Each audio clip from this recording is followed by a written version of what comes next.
Okay students, तो अब हमें ये तो समझ आ गया कि अगर 2ik प्लस 3jk लिखा है तो इसका मतलब है कि 2 तो हम x एक्सिस की तरफ चले हैं और 3 हम y एक्सिस की तरफ चले हैं। ठीक है, तो ये उस बिंदु का क्या हो गया, स्थिति सदिश। लेकिन अब बात आती है कि सपोज मैं बोलूं कि एक सदिश है 3ik प्लस 4j। अब ये एक सदिश राशि है, ये एक सदिश है, तो इसका कुछ ना कुछ परिमाण तो होगा। तो वो परिमाण कैसे निकालेंगे, मैं आपको फॉर्मूला भी बताऊंगा, लेकिन हम पहले थोड़ा देख लें कि फॉर्मूला आया कहां से। ठीक है, तो 3ik प्लस 4j को बना लेता हूं मैं। हम अभी 2D में बात कर रहे हैं, 2D में थोड़ा आसान होता है समझना, 3D में क्या है, बस z एक्सिस को हमें ऐड करना है बस। तो 3ik का मतलब है कि मुझे x में 3 चलना है, तो मैं x में 3 चला साहब। 3 मीटर हो सकता है, सेंटीमीटर हो सकता है, वो कुछ भी हो सकता है। ठीक है, अब मुझे y में 4 चलना है, तो मैं y में 4 चला साहब, तो मैं यहां तक पहुंचा। ठीक है, तो ये जो बिंदु हुआ दैट इज 3,4, ये 3,4 पॉइंट हुआ अपना। क्लियर है। अब यहां से निर्देशांक बिंदु से, ओरिजिन से, मूल बिंदु से अगर मैं इसको जोड़ूंगा तो ये जो सदिश है वो है 3ik प्लस 4j। अब इसका परिमाण क्या है, तो परिमाण मतलब क्या, उसकी लंबाई तो हुई। तो यहां से यहां तक की लंबाई कितनी हुई, अगर आप ध्यान से देखेंगे तो ये एक त्रिभुज है, पाइथागोरस प्रमेय लगाएं तो हो जाएगा 3 square plus 4 square under root and that is 5। मतलब कि 3ik प्लस 4j का परिमाण क्या हुआ, that is 3 square plus 4 square under root, और वो हुआ 5 के बराबर। तो अगर मैं एक फॉर्मूला बनाऊं, एक फॉर्मूला लिखे हम, क्योंकि ये तो हमने कुछ पर्टिकुलर वैल्यूज ली हैं, एक फॉर्मूला लिखे हम कि A I cap plus B J cap का परिमाण क्या होगा, तो इसका परिमाण होगा A square plus B square under root. Clear है। अब क्योंकि ये तो हमने दो अक्ष में बात करी है, अगर एक और अक्ष होता तो क्या करते, तो उसका भी फॉर्मूला लिख लेते हैं। बिल्कुल इसी तरीके से आया है वो भी कि A I cap plus B J cap plus C K cap का परिमाण क्या होगा, that is A square plus B square plus C square under root. ठीक है, तो आई केप का जो गुणांक है, जे केप का जो गुणांक है और के केप का जो गुणांक है, उन तीनों के गुणांक को स्क्वायर करके, वर्ग करके हम जोड़ दें और उसका अंडर रूट लगा दें तो वो उसका परिमाण हो जाएगा। ठीक है, कुछ एग्जांपल देख लेते हैं।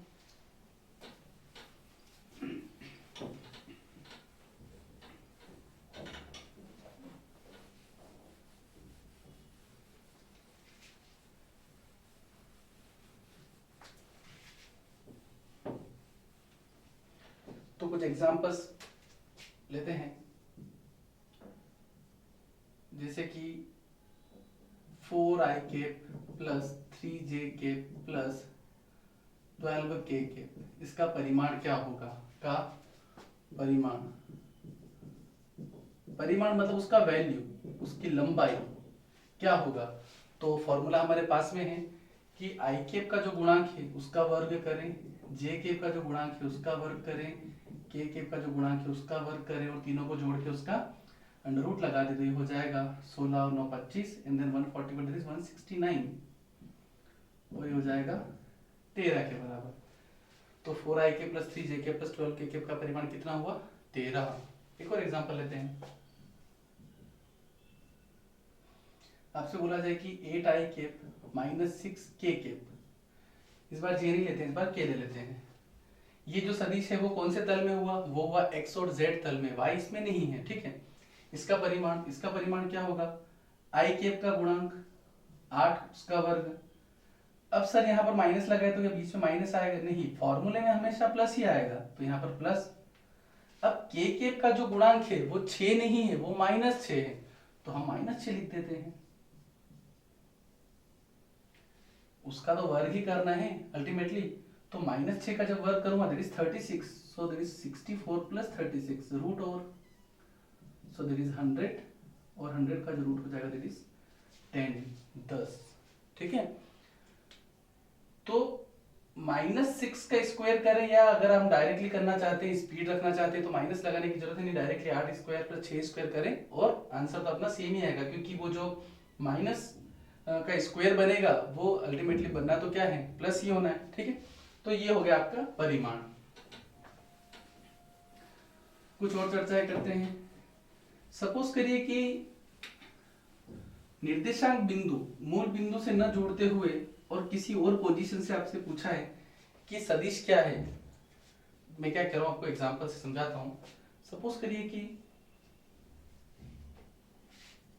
अभी तक तो हम यहां से लेते थे x हुआ, ये y हुआ, मैंने यहां पर एक पॉइंट ले लिया, लेट से a 2,3, और यहां पर एक पॉइंट ले लिया b दैट इज 5,6। ठीक है, अब मैंने बोला कि ये ए बी वेक्टर क्या होगा। ए बी वेक्टर मैंने अगर लिखा है ए बी वेक्टर, इसका मतलब है कि मैंने शुरू कहां से किया है, ए से, खत्म कहां किया है, बी तक, इसलिए तीर का चिन्ह जो है वो बी तक जा रहा है। अब इस सदिश के लिए निर्देशांक बिंदु क्या हुआ, 2,3 हुआ। बात समझ आई। तो अब ए बी वेक्टर क्या होगा, तो ए बी वेक्टर को देखिए, अगर थोड़ा सा हम डिटेल में समझें, यहां से लेकर यहां तक की लंबाई कितनी हुई, 6 हुई, क्योंकि उस बिंदु तक जाने के लिए मुझे 6 चलना पड़ेगा। यहां से लेकर यहां तक की लंबाई कितनी हुई, वो 3 हुई, क्योंकि यहां से यहां तक जाने के लिए मुझे 3 चलना पड़ेगा। तो ये लंबाई कितनी बची, ये बची है 3। यहां से यहां तक जाने के लिए मुझे 5 चलना पड़ा, और यहां से यहां तक जाने के लिए मुझे 2 चलना पड़ा। तो ये कितना बचा, दैट इज 3।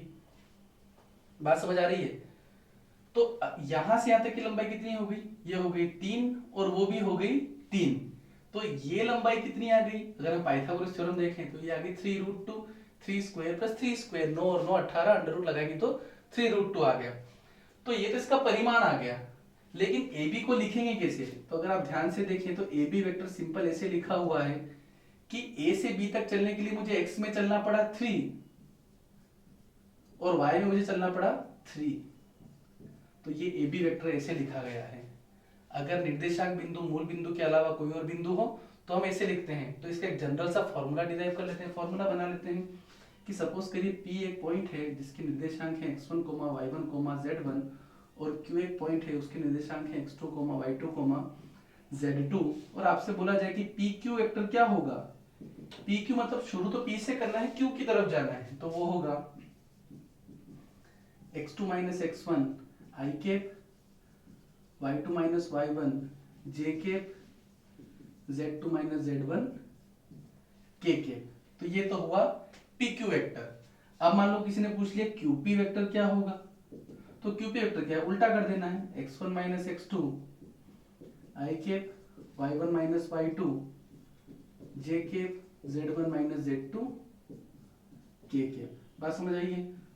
तो ये PQ वेक्टर और QP वेक्टर हुए। ठीक, आप ध्यान से देखें तो PQ और वेक्टर और QP वेक्टर में क्या डिफरेंस है, परिमाण तो दोनों का ही समान है, पर दोनों में क्या है अंतर, एक की दिशा ऐसी है तो दूसरे की दिशा ऐसी है, मतलब दोनों एक दूसरे के ऋणात्मक सदिश हैं। बात समझ आ गई है। तो जब भी मूल बिंदु से हटकर कोई और बिंदु दिया हो तो फिर हमें इस टाइप से प्रोसीड करना है। ठीक,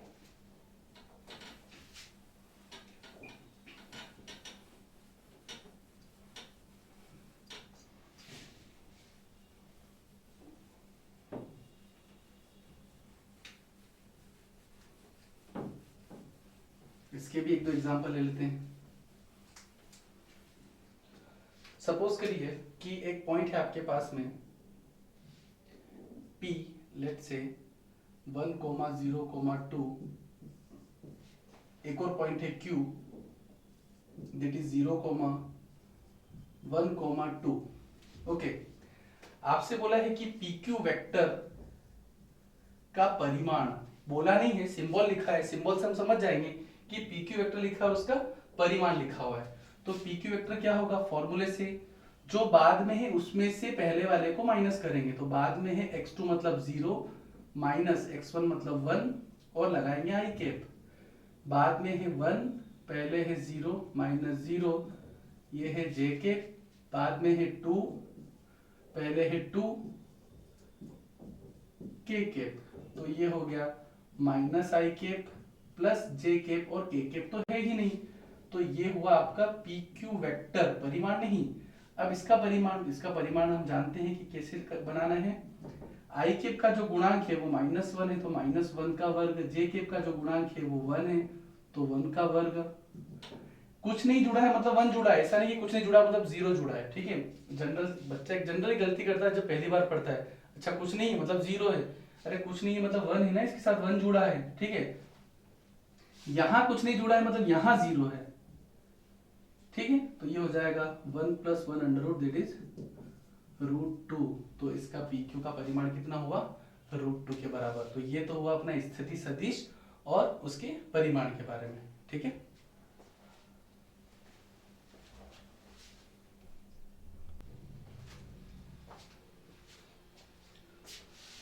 ओके स्टूडेंट्स, तो हम डिस्कस कर रहे थे नॉर्थ, ईस्ट, साउथ और वेस्ट के बारे में, ओके।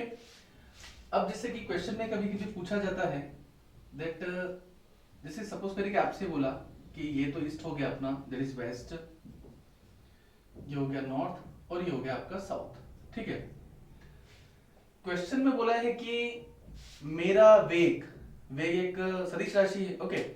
मुझसे बोला है कि मेरा जो वेग है वो 2 मीटर पर सेकेंड है नॉर्थ ईस्ट में, नॉर्थ ईस्ट मतलब उत्तर पूर्व, उत्तर पूर्व बोला है, तो इसका मतलब है कि बिल्कुल सेंटर से वो जा रहा है 45 डिग्री के एंगल पर, लेट्स से 2 मीटर पर सेकेंड, ठीक है। तो ये हो गया, इसको हम क्या बोलेंगे, उत्तर पूर्व, उत्तर पूर्व, क्लियर। अगर बोला कि दक्षिण पश्चिम, तो बिल्कुल मिडिल में से, डिग्री बीच में अगर एंगल नहीं बोला गया है, केवल उत्तर पूर्व या ऐसा कुछ बोला है, तो हमें समझ जाना है कि बिल्कुल मिडिल में से जा रहा है। मिडिल मतलब, क्योंकि हम जानते हैं कि सभी के बीच का एंगल 90 डिग्री है, तो बिल्कुल मिडिल में से मींस 45 डिग्री के एंगल पर वो जा रहा होगा, ओके। लेकिन कभी कभी ऐसा बोलता है कि 30 डिग्री पूर्व से उत्तर की ओर, पूर्व से उत्तर की ओर, तो 30 डिग्री पूर्व से उत्तर की ओर, इसका क्या मतलब है, इसका भी सिंपल सा मतलब ये हो गया आपका ईस्ट, ये हो गया आपका नॉर्थ। 30 डिग्री पूर्व से, तो पूर्व से तो 30 डिग्री पर जाना है, और जाना किधर है, उत्तर की तरफ, इसका ये मतलब है। अगर एंगल गिवन हो तो आप समझ जाइए कि वो कहीं बीच में से नहीं जा रहा, उस एंगल से जा रहा है, और उस एंगल से जा रहा है तो एंगल कहां से बना रहा है वो आपको क्वेश्चन में गिवन रहेगा, ठीक है। तो ये वाली चीज हमें पता होनी चाहिए क्योंकि ये क्वेश्चन में यूज होता है, ठीक। आगे बढ़ते हैं। अब हम बात करते हैं कि ये जो हमने एंगल और ये जो बनाया है, उत्तर पूर्व दक्षिण पश्चिम, इनको हमें एक्स और वाई में रिप्रेजेंट करना है। एक्स और वाई मतलब आई केप और जे केप के साथ, क्योंकि हम उसमें ज्यादा कंफर्टेबल फील करते हैं, ठीक है। तो सपोज करिए ये ईस्ट हुआ, ये वेस्ट, सॉरी ये नॉर्थ हुआ, यहां पर 10 मीटर पर सेकेंड किसी का स्पीड है, और ये एंगल है आपका 37 डिग्री। अभी एंगल 37 डिग्री, इनका मैं लिस्ट बना दूंगा, वो एंगल हमें पता होना चाहिए, ठीक है। तो इसको मुझे एक्स और वाई में रिप्रेजेंट करना है, तो एक्स और वाई में रिप्रेजेंट करूंगा तो कैसे, तो इसको तो मैंने एक्स ले लिया, इसको मैंने वाई ले लिया, और ये हो गया आपका 10 मीटर पर सेकेंड, और ये एंगल हो गया आपका 37 डिग्री, ओके। अब क्या करना है, अब क्योंकि हम तो आई केप और जे केप के बारे में जानते हैं, ये तो बीच में से कहीं जा रहा है, तो इसका सॉल्यूशन क्या है, तो इसका सॉल्यूशन भी सिंपल सा है। आप क्या करें, एक यहां से ट्राइंगल बना लें, ये हो गया, इसको बोलते हैं, सपोज ये मैंने बोल दिया इसको बेस, और ये हो गया आपका परपेंडिकुलर, और ये तो अपना हाइपोटेन्यूस है ही, ठीक है। अब में कुछ वैल्यूज है वो हमें पता होना चाहिए, साइन 0, साइन 30, 45, 60, इन सब का वैल्यू हमें पता होना चाहिए। मैं लिस्ट बना देता हूं, नहीं भी पता तो हमें याद होना चाहिए, ओके। थीटा हो गया, यहाँ पर हो जाएगा साइन थीटा, ये हो जाएगा कॉस थीटा, ये हो जाएगा टेन थीटा, ठीक है। यहाँ पर हो जाएगा 0 डिग्री, ये हो जाएगा आपका 30 डिग्री, ये हो जाएगा 37 डिग्री, ये हो जाएगा 45 डिग्री, फिर हो जाएगा 53 डिग्री, और ये हो जाएगा आपका 60 डिग्री, और फाइनल है 90 डिग्री, ठीक है।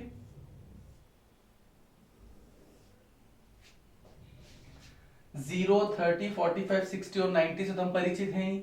बस दो एंगल और आ रहे हैं एक्स्ट्रा, वो है 37 और 53। 37 और 53 फिजिक्स के हिसाब से काफी इंपॉर्टेंट है, क्योंकि मैक्सिमम बार वो एंगल यही यूज करेगा, यही कोण का वो इस्तेमाल करेगा। ओके, तो साइन 0 का वैल्यू होता है 0, साइन 30 का वैल्यू होता है 1/2, ये हो जाएगा आपका 3/5, ये हो जाएगा 1/√2, ये हो जाएगा 4/5, ये हो जाएगा √3/2, और ये हो जाएगा 1। अब इन सबको उल्टा करके लिख देंगे तो वो कॉस की वैल्यू हो जाएगी 1√3/2, 4/5, 1/√2, 3/5, और ये हो जाएगा 1/2, और ये हो जाएगा 0। इन दोनों का भाग लगा देते हैं तो tan बन जाता है, ये हो जाएगा 0, 1/√3, 3/4, ये हो जाएगा 1, ये हो जाएगा 4/3, ये हो जाएगा √3, और ये हो जाएगा नॉट डिफाइंड, मतलब इसका वैल्यू डिफाइंड नहीं है। ओके, ये लिस्ट हमें पता होनी चाहिए, ठीक। आप इसको पॉज करके नोट कर ले, ठीक है। अब नॉर्थ और ईस्ट की बात कर रहे थे हम, 10 मीटर पर सेकंड से कोई बंदा उधर जा रहा है, उसकी जो वेलोसिटी है वो उस डायरेक्शन में है, लेकिन हमें इसको लिखना किस में है, एक्स और वाई में लिखना है। तो इस ट्राइंगल में देखते हैं। अब ये ट्राइंगल आप बचपन से पढ़ते आ रहे हैं कि इनको क्या कहते हैं, मैं फिर से बना देता हूं। अगर ये एंगल थीटा है, ये हुआ आपका लंब, पी मतलब परपेंडिकुलर, जिसको लंब बोला है मैंने, ये हो गया बी बेस मतलब आधार, और ये हो जाएगा हाइपोटेन्यूज दैट इज कर्ण। ओके, यहाँ पर भी एच पी और बी का यही मतलब है। तो अगर आप tan थीटा का वैल्यू देखेंगे तो tan थीटा होता है p/b मतलब लंब बटे आधार, cos थीटा हो जाएगा आधार बटे कर्ण, आधार बटे कर्ण, आधार हो जाएगा आपका बेस, कर्ण हो गया आपका h, और sin थीटा हो जाएगा आपका लंब बटे कर्ण, लंब है आपका p और कर्ण है h। ओके, तो अब इस त्रिभुज से अगर मैं देखूं तो हमें b का वैल्यू चाहिए, तो b/h, b/h होता है cos थीटा, और यहाँ पर थीटा कितना है cos 37, तो यहाँ से b का वैल्यू कितना मिल रहा है h into cos 37, और h का वैल्यू कितना है, h का वैल्यू तो 10 ही है, तो हो जाएगा 10 into cos 37 का वैल्यू यहाँ से लिखेंगे हम 4/5, तो ये हो जाएगा 8 मीटर पर सेकेंड। और इस ट्राइंगल से फिर से बना देता हूं मैं, अगर मैं p/h की बात करूंगा तो वो हो जाएगा sin 37, तो p का वैल्यू हो जाएगा h into sin 37, h का वैल्यू तो 10 है हमारे पास में, sin 37 का वैल्यू है 3/5, तो हो जाएगा 6 मीटर पर सेकेंड। मतलब इधर x की तरफ तो वैल्यू है अपने पास में 6 मीटर पर सेकेंड, और y की तरफ जो वैल्यू है वो 8 मीटर पर सेकेंड है। मतलब अगर मैं इसको i के और j के में लिखूं तो क्या लिख सकता हूं, तो मैं लिख सकता हूं 8ik + 6jk। सिंपल सा कॉन्सेप्ट है, अगर नॉर्थ ईस्ट साउथ और वेस्ट में पूछा जाए तो आप इसको सिंपल तरीके से एक्स और वाई में कन्वर्ट कर सकते हैं। ओके, आगे बढ़ते हैं। ये ट्राइंगल, ये वैल्यूज हमें पता होना चाहिए। ओके, हालांकि हमें रटने की जरूरत नहीं है कि हम रटें, वो तो चीजें ऑटोमेटिकली धीरे धीरे समझ में आपको आ जाएगी।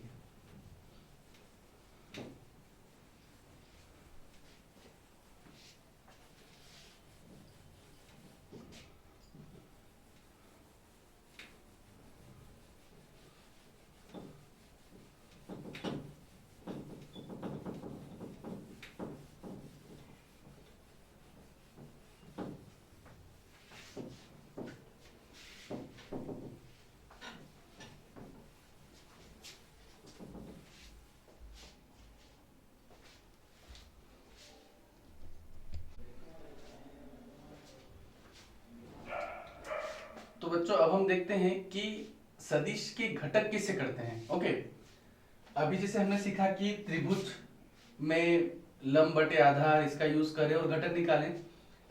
हम अगर जल्दी करना चाहते हैं डायरेक्टली तो देखिए कुछ एक दो एग्जांपल ले लेता हूं मैं। सपोज करिए कि ये 10√2 न्यूटन बल लगा हुआ है, ये x है और ये y है, ओके। और ये जो कोण है वो 45 डिग्री का है। अब आपको इसके घटक करने हैं, इसके घटक मतलब इसको x और y में तोड़ना है। तो x और y में कैसे तोड़ूंगा, तो देखिए ये कितना हो जाएगा, त्रिभुज का नियम लगा सकता हूं मैं, P बाई H, और अभी जैसे हमने डिस्कस किया वैसे। लेकिन हम डायरेक्टली कैसे करेंगे, तो आप क्या करिए कि जिसके साथ कोण बनाता है, जिसके साथ कोण बनाता है उसको कॉस के साथ जाना है। मतलब ये इसके साथ कोण बना रहा है तो इसको कॉस के साथ जाना है, मतलब क्या हो जाएगा tan√2 cos ऑफ 45 डिग्री। और उसके लंबवत साइन के साथ जाना है 10√2 साइन 45 डिग्री। अब 10√2 cos 45 तो हो जाएगा 1/√2, √2 ने √2 को मार दिया तो ये हो जाएगा 10 न्यूटन। और ये 10√2 साइन 45 होता है 1/√2, √2 ने √2 को मार दिया तो ये फिर से हो गया 10 न्यूटन। तो हमने इस 10√2 को अलग अलग भागों में बांटकर कैसे लिख दिया, 10 i cap plus 10 j cap, okay. तो आप डायरेक्टली घटक भी ऐसे कर सकते हैं, ओके। एक दो एग्जांपल और लेते हैं।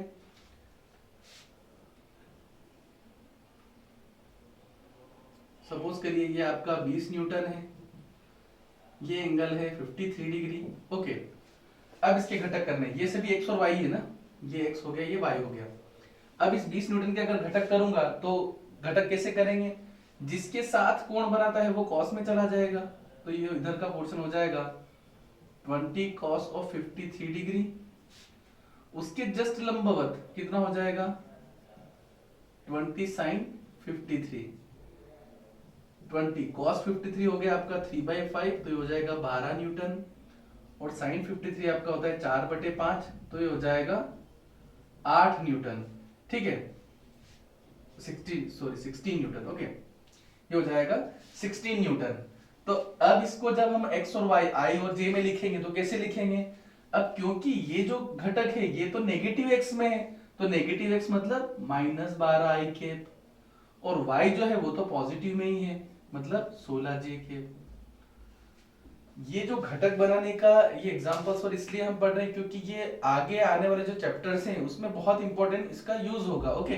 तो क्यों ना हम अभी से क्लियर रखें, आगे बढ़ते हैं। अब हम देखते हैं कि वेक्टर को ऐड कैसे करते हैं,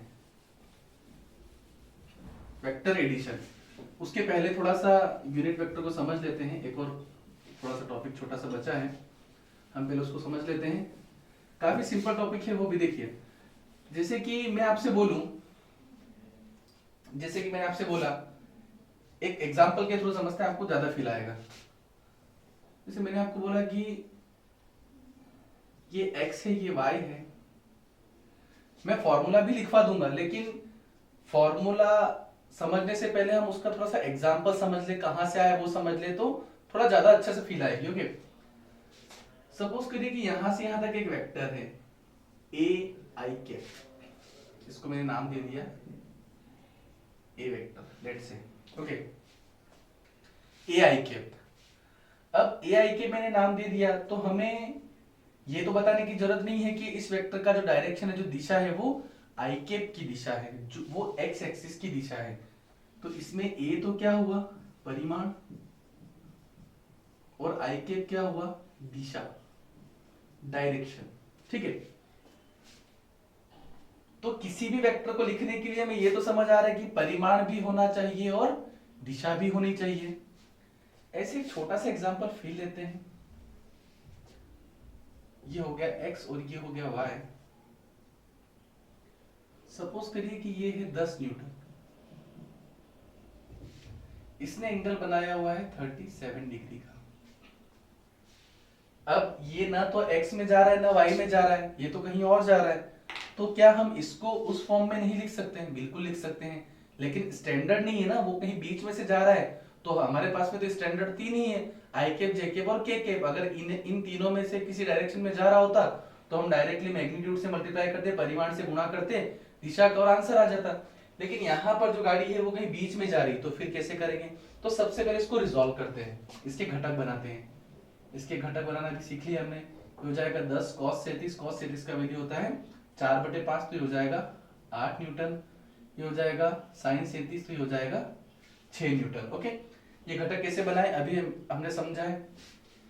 तो इसको मैं कैसे लिख सकता हूं? इसको मैं लिख सकता हूं इस सदिश को, लेट से इसको भी मैंने ए वेक्टर नाम दिया है, इसको लिख सकता हूं मैं 8i प्लस 6j। ये बात समझ आती है? लेकिन ये जो फॉर्मेट है ये उस फॉर्मेट जैसा नहीं दिख रहा। उस फॉर्मेट में तो उस सदिश का परिमाण लिखा है आगे और साथ में गुणा किया हुआ है दिशा का। दिशा मतलब एकांक सदिश का, लेकिन यहां तो ऐसा कुछ भी नहीं दिख रहा। तो हम ऐसा करते हैं कि इसके परिमाण से गुणा और भाग कर देते हैं। इसके परिमाण से गुणा और भाग कर दूं मैं, तो मैंने 10 से अगर गुणा और भाग कर दिया तो हो जाएगा 8/10i प्लस 6/10j। ये हो जाएगा 10 को मैं एज इट इज रखूं, ये हो जाएगा 4/5i प्लस 3/5j। ये हो गया ए वेक्टर। अब अगर आप ध्यान से देखें तो ये तो आपका परिमाण हो गया इस सदिश का परिमाण,